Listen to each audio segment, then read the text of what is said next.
The Johnson Wax Program with Fibber McGee and Molly.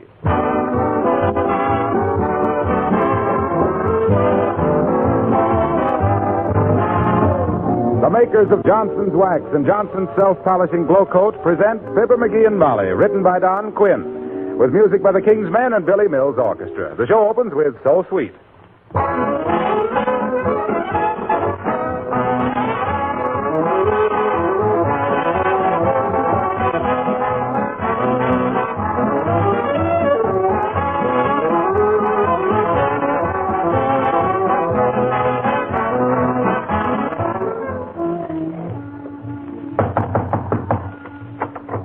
Good morning, Mrs. Murphy. Here's your groceries. Oh, please don't walk across my kitchen floor.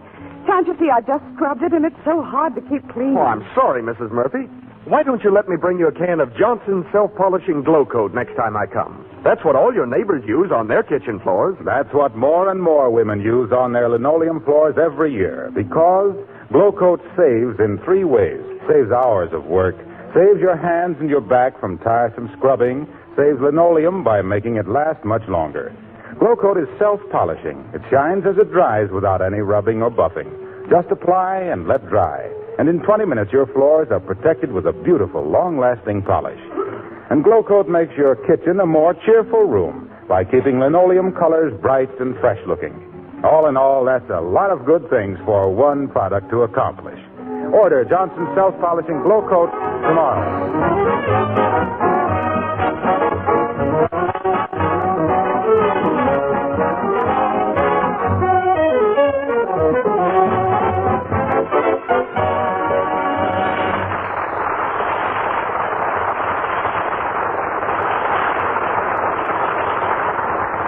At this moment, 2 people at 79 Wistful Vista are looking forward to a period of breathless adventure, thrilling romance, baffling mystery, and beautiful, glamorous surroundings. Yes, in a few moments, all this will be theirs, because this is the day when the mailman brings the new detective story and fashion magazines to Fibber McGee and Molly.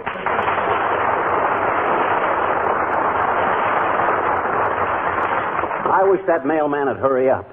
I left Handcuff Harper, the ace detective, in an awful jam last month. Who's Handcuff Harper? Handcuff Harper? Why, shucks. He's the roughest, toughest, two-fisted slugger that ever... Oh, McGee, I wish you wouldn't run around with people like that. Heavenly days, when we have such lovely friends and neighbors, you have to go get chummy with a rough, tough... Dad, drat it, I don't run around with him. I just sit here in my big chair. And don't bring him into this house, either. Look, Molly, Handcuff Harper is a character... And a disreputable one, I've no doubt. But he ain't even alive. Oh, I'm sorry, dearie. I didn't know. Is there anything we can do? No, I guess not. You see, here's the mailman. Come in. Morning, folks. Good morning, Mr. Bagworthy.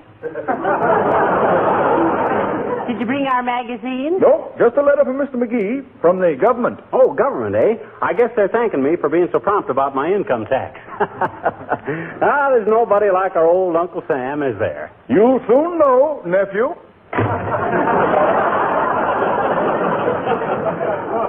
Say, what do you mean by that? Search me, but he better learn to keep a civil service tongue in his cheek. Dear, and I was counting on getting this month's fashion. Yeah, my detective magazine is 2 weeks past. Well, I'll be it. Hey, Molly, look, I'm drafted. Say, don't be silly. You're over age. Yeah, so was Frank Knox, but they made him Secretary of the Navy, didn't they? I suppose you're going to be Secretary of the Army. No, I'd be satisfied to be Secretary of Frank Knox. Now, stop fooling me. You haven't even registered for the draft. Oh, yes, I have. When? Oh, weeks ago. I just got to thinking one day, I just thought to myself, I thought, Uncle Sam needs men. I'm a man, so Uncle Sam needs me. So I went downtown and offered my services. What happened when they stopped laughing? Don't kid yourself. Nobody laughed. Fact of the matter is, they didn't want to examine me, but I insisted. I says it was my right as an American citizen, I says, and they says, okay, they says, cough, so I coughed, and then I went.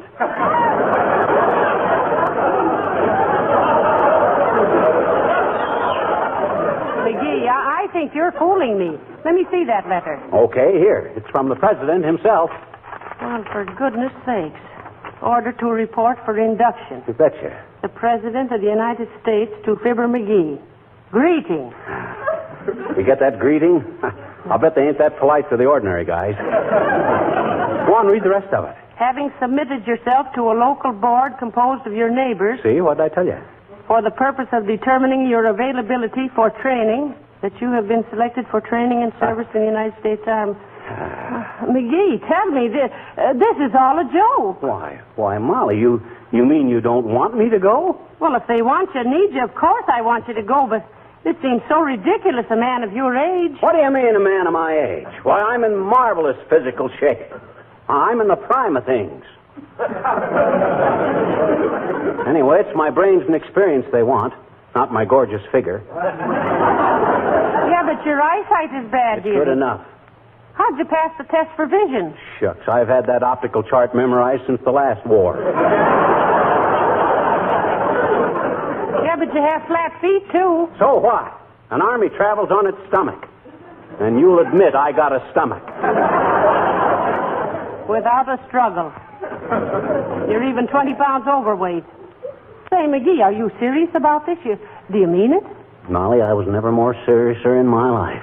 Crossed my heart and hoped to diet off about 20 pounds. Well, I hardly know what to say. It's so sudden. Let me sit down and think this over. Here's the chair. Thanks. Hand me one of those sofa cushions, will you? Sure. Which one you want? Daisies Won't Tell or Souvenir of Niagara? Either one of them.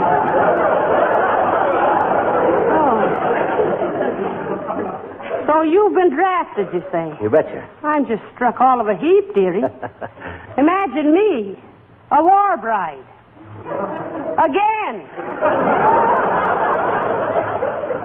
Are you sure this isn't a practical joke? Sure, I'm sure. I took the examination, didn't I? And this letter is official, ain't it? Who'd play a joke like that on me? Mr. Gildersleeve would, for one. Well, he didn't, and I can prove it. I'll call him up. Hello, operator. Give me Whistle Vista 890... Is that you, Mert? How's every little thing, Mert? Tis, eh? What's that, Mert? Brother was what? Shot at sunrise. Heavenly days, shot. Oh, she says he always comes home like that. What's that, Mert? Okay, never mind. I'll call later. Well, I know it wasn't Gildersleeve anyway, Molly. He wouldn't have done it. Same, I can't imagine you in the Army again, dear. Oh, who goes there? Advance and be ready. Come in. How do you do, Mrs. McGee and Mr. McGee? I just stopped by to see if you were free to come over for a little contract bridge tomorrow night. No, Abigail, we can't make it. Oh, I'm terribly sorry. A previous engagement? No. I've been drafted, Uppy. Got to leave for camp tomorrow morning. Drafted? You mean that you've been... Oh, Mr. McGee. You say the most delightful things, really. You drafted? Oh, isn't that simply excruciating, Mr. McGee? No. Dad, rat it, Uppy. What's so funny about that? Yeah. Oh, now, please, Mr. McGee, I can't stand it. You'll have me running home and knitting you a sweater. Oh, my, don't mind me. You go join the army, and I'll join the girl brownies. Now, you look here, Abigail. This is no joke. You bet it's no joke. And if you ain't got any more respect for a member of Uncle Sam's fighting forces... Fighting forces? Oh, Mr. McGee. The mental picture of you as a fighting force. Oh, may I simply collapse. You with your flat feet and your bad eyes. Why? And your little round tummy. Oh, spectacle. Oh, May. Well, remember my house tomorrow night at 8:30. Oh, Mr. McGee, you fool.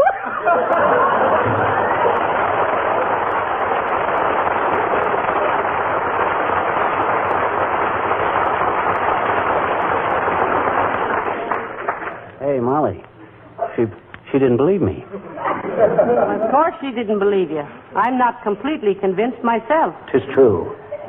I feel like I would if me Aunt Sarah came busting in and told me she was going to play third base for Cincinnati this year. Okay, deride.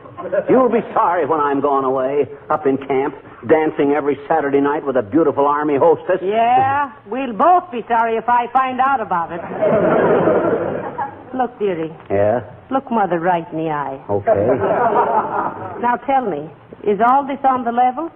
Have you really been called for the Army? Absolutely. And I got to be at the station tomorrow morning at 5 o'clock. Oh. And I got a million things to do in the meantime. Oh. Write these things down, will you? Go ahead, dearie. Go to the bank. Go to the bank. Return library book. Library. Insurance. Insurance. Wire sponsor. Johnson's Wax. Say goodbye to all my friends. Goodbye to Gildersleeve, Wilcox, and Mills. Is that all, my friends? Name one more. Never mind. Now, let me see. Go to the bank. Cancel my laundry. Transfer my prescription to...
McGee, I have the feeling this is all a dream. The idea of being drafted at your age. Doggone it, Molly, my age ain't got anything to do with it, I tell you. I'm officer material. They can use a man who has reached the age of maternity.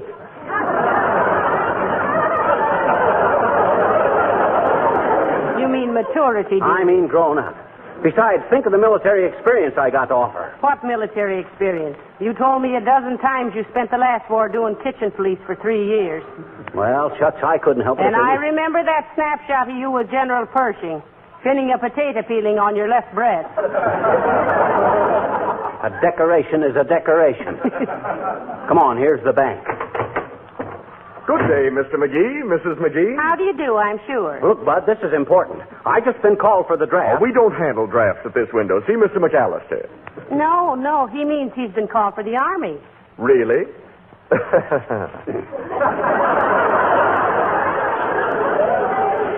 Yes, really. And look, I want all my funds put in Mrs. McGee's name. The whole $39?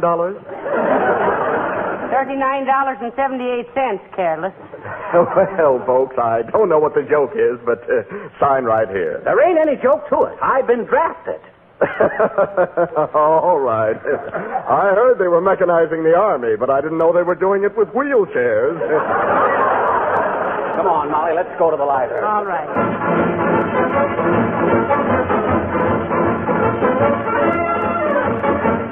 Well, hello there, kids. What can I do for you? Oh, hello, Mr. Oldtimer. Are you the librarian here? Yep. I want to return this book. What book is it, Johnny? The Rover Boys at Earl Carroll's. What you bringing it back for? Can't do till next week. I know that, but I wanted to get everything cleaned up, old-timer. I've been drafted. Well, I suppose everybody... Hey! You been what, Johnny? He got his notice from the draft board, Mr. Oldtimer. You did, eh? I'll bite Johnny. What's the joke? There ain't any joke to it. That ratted, why don't anybody believe me? Am I falling apart or something? Am I so old and decrepit as all that? You may not be old and decrepit, dearie, but the only short pants you'll have from now on will be from drilling in the hot sun. That's pretty good, daughter. But that ain't the way I heard it. The way I heard it. Shh, be a little more quiet, kids. This is a public library. That wasn't us. That was you. Eh? Oh. Well, the way I heard it, one feller says to t'other feller, says, this Bob Hope makes a mighty funny picture, don't he? Yep, says t'other feller, so does Fibber McGee. Look, sneers the first feller, I says makes, not takes.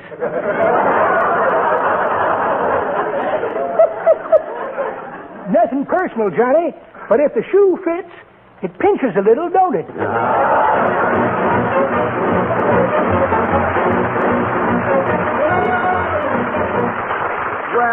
Well, this is an unexpected pleasure. How are you, Molly? Hello, Fibber. McGee just wanted to come in and say goodbye, Mr. Wilcox. Goodbye. Where's he going? To the Army. He's just been drafted. Oh, he has, eh? Well, that's great, Fibber. That's fine. Oh, so you don't believe me either, eh? Well, look at this notice, smart guy. Look at that. See? Why, say. This certainly looks legitimate, doesn't it? It would have fooled me for a while, too. Where'd you get it? I'd like to have some to send a few of my Cut friends. it out, Wilcox. This is legitimate. I got it in the mail this morning. That's right, Mr. Wilcox. I'm practically convinced myself now. Sure. Nothing like the good old selective service is what I always say. Ah, sir. Yes, sir. Like the Johnson Wax products. Just select the service you want and we can fill the bill.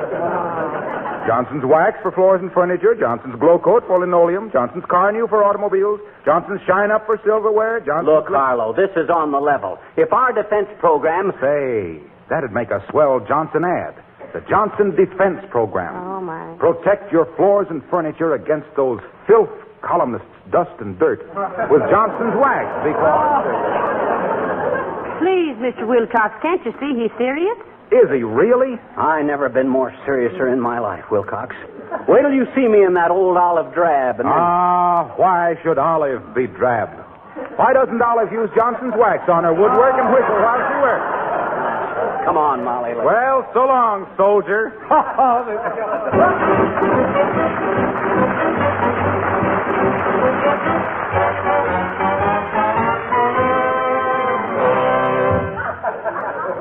Well, hello there, chums. Glad to see you. Have a chair, Mrs. McGee. I'm sorry to butt in on your during business hours, guilty old man, but I wanted to drop in and say goodbye. Well, goodbye. Goodbye. Goodbye. Hey, don't you even want to know where I'm going? He's on his way to camp at 5 o'clock tomorrow morning, Mr. Gildersleeve. Really? Why didn't you tell me, McGee? Well... I'd like to have gone with you. By George, I haven't been camping since I ain't going camping. I'm in the Army. I've been drafted. Is that so? My goodness, the country must be worse off than I'd realized, McGee. What are you going to be, McGee? A drummer boy? I guess you'll have to show him the thing with the stuff, McGee. Yeah. Look, Gildy, if you don't believe me, take a gander at that. What's this? That's the greeting. Yep. The President of the United States to Fibber McGee. Greeting. Yes, sir. Having submitted yourself to the local board for the purpose. Say, this certainly looks like the real thing, doesn't it, McGee? What's the matter with everybody? That is the real thing, Gildersleeve. He got it in the mail this morning. Oh, come, McGee. Don't give me that. Huh? Why should they call a pudgy little twerp like you for service? Who's a pudgy little twerp? You are. He is not. I am, too. You are not. Then who is? I am, and you can't call me a pudgy little twerp and get away with it. By George, I'll throw you out of my office so quick, you'll meet yourself coming in. Careful there. That's treason. I'm in the Army now, and if you so much as breathe down my neck, I'll have you court plastered.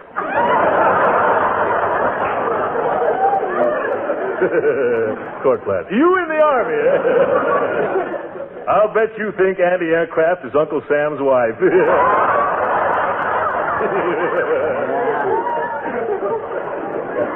I guess you ain't been informed, Gildersleeve, that I was a pretty important guy in the United States Army at one time. Is that so? Yes. That's so. Why, when I was in the Signal Corps, I had charge of all the carrier pigeons in the Army. Pigeons? I rode a motorcycle and towed my pigeons behind me in a little trailer. Pigeon-toed McGee, I was known. Pigeon-toed McGee, the proud possessor of personal praise from Pershing and Petan for my practical and painstaking projects in placing my pigeons in the precise places to peddle precious plans to the proper people, the personification of persuasion and the prince of personality, perennially plugging for peace without strife, but the rest of them peas are rolled off of my knife.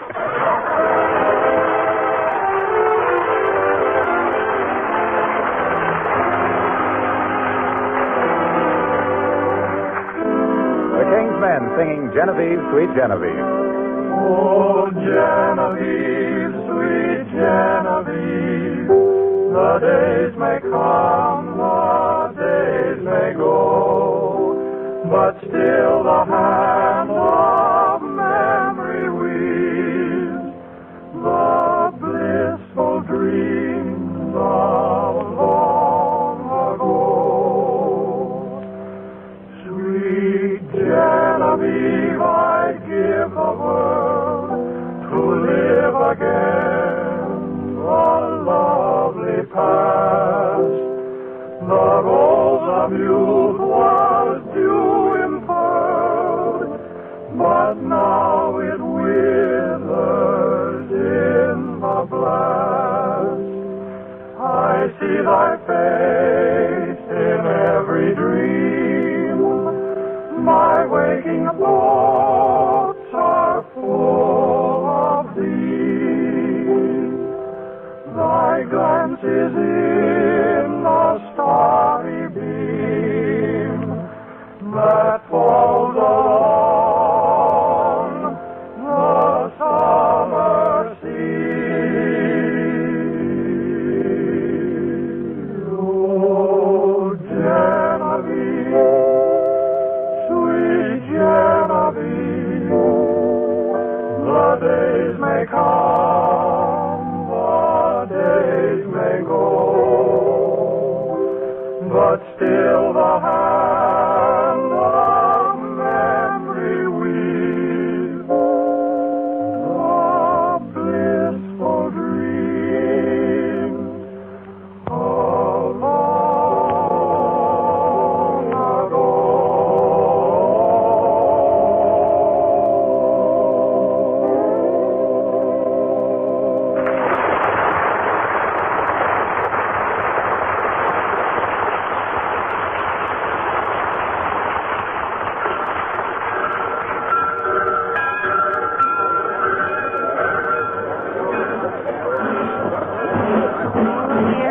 Here they come, McGee. Won't be long now. Oh, my, don't they look nice?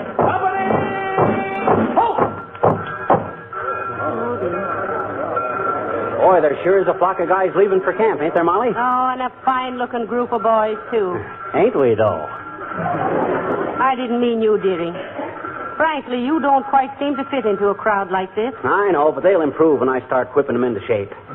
Hey, I better check in with my commanding officer and then come back and kiss you goodbye. Oh, McGee, well, it's all so unreal. This has all happened so fast, you know. Yeah, I know. That's what proves I'm still youthful, Molly. The way I adjust myself so quick to new stuff. Yeah. Hey, wait a minute. That must be the officer in charge now. Hey, Colonel. Yes? You in charge of these men, Bud? I mean, sir? Part of them, sir. I mean, Bud. Why? Is your son going with them? No, he's going himself. Oh, I'm sorry, but we can't allow that. Only conscripted men will be permitted to board the train, madam. Oh, but I am conscripted. Shucks, I've been drafted too, Colonel.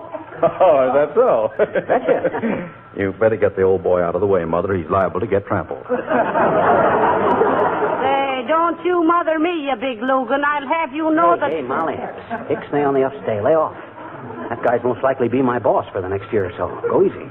Now, look here. I'm sorry, mister. I'm very busy right now. I'll have to ask you to stand aside till the train pulls out. All right, boys, line up, bag and baggage beside the track. You, Anderson, take 10 men. Now, what do you do, Sergeant York? Do you stow away on the train? Don't worry, I'll get in there all right. Hey, fellas, make a little space for me in there, will ya? I'm supposed to... Beat it, Pop. I'll let Uncle Joe in, fellas. He may be somebody's brother. This is the Army, mister. I'll take 3 pencils and a pair of shoelaces, Doc. Pipe down there, you baby-faced bundles from Barber College. And you, number 3, button your coat.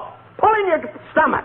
Hold your chin up. Horse feathers. Who said that? Yehudi. Who's Yehudi? Don't tell her, boys. She may be a spy.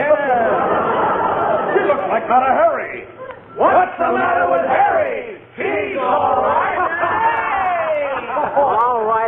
All right. But wait till I get you guys in camp. I'll drill you punks till you... Who'll drill who? Huh? Oh, hi, Colonel. Hey, these guys won't make room for me in that line there. Now, look, my good man, you mustn't be a nuisance, you know. If you have a son or a nephew in this crowd, you'll be permitted... Oh, he hasn't got a son. I am a nephew. Now look, Colonel, I belong in this bunch. I'm a soldier, too. You don't say. Now, you must tell me about Bull Run sometime. Now, if you'll just get out of the way, folks. Now, wait a minute, Si. I'm one of this bunch of drafted guys, see? And here's my notice to prove it. What are you talking about? Let me see that paper. There. Well, Colonel.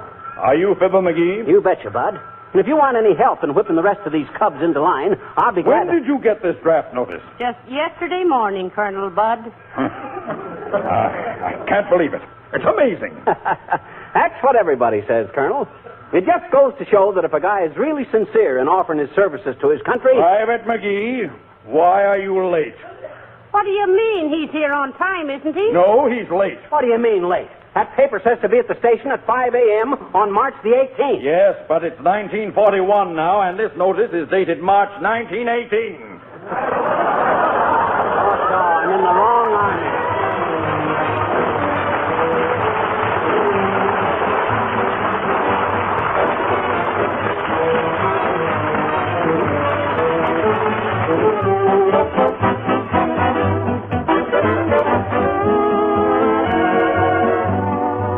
Fibber and Molly will be back in just a moment. Do you remember the fairy story in which the little brownies came in every night and did the good cobbler's work for him? Well, now, I don't really believe in fairy stories and gnomes anymore. But, you know, there's just a touch of that brownie business in the way Johnson's Glow Coat keeps your linoleum floors sparkling and clean. It's true, you yourself apply the Glow Coat to the floor, but when your back is turned and you go on about your other work, Glow Coat dries to a beautiful, long-lasting polish all by itself, almost like the brownie magic. Glow Coat takes no rubbing or buffing at all. You simply apply and let dry. And the gleaming Glow Coat polish makes your kitchen cheerful because it keeps the linoleum colors looking like new. It saves you work all year because spilled things are quickly wiped up with a damp cloth. And Glow Coat makes your linoleum last longer, too, by protecting it against scratches and wear. If you don't already use Johnson's self-polishing Glow Coat on your floors, try some this week.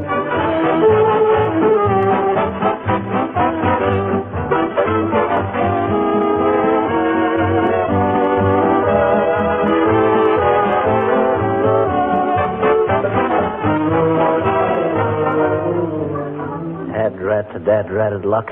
If I don't have Oh, now listen, McGee, don't be downhearted. Oh, well, shucks. You certainly tried to join up. Yes, and I'm going to try again, too. I'm going to take a train down to camp and crash my way in. Oh, no, you'd never get past the guards, dearie. Oh, I guess I wouldn't. Hey, that reminds me. You know what? No, what? We're lucky to be living in a country where they have guards around the camps to keep people out. Good night. Good night, all.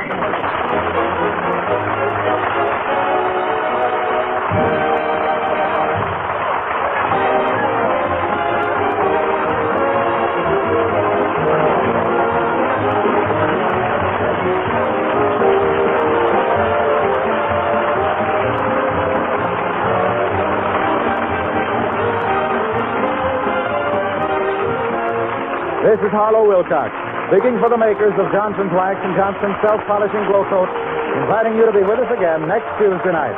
Good night. Hello, Mary. Want a ride? Well, to tell you the truth, George, I've got a new dress on. Do you mind if I walk? Oh, that's bad for romance. Nobody likes to ride in a dingy-looking car. And shucks, why should they when it's so easy now to wax polish your car with Johnson's Car New? In fact, Car New both cleans and wax polishes in one operation in half the time it used to take. The cost is low, too. So why not wax polish your car with Johnson's Car New, spelled C-A-R-N-U. This is the National Broadcasting Company.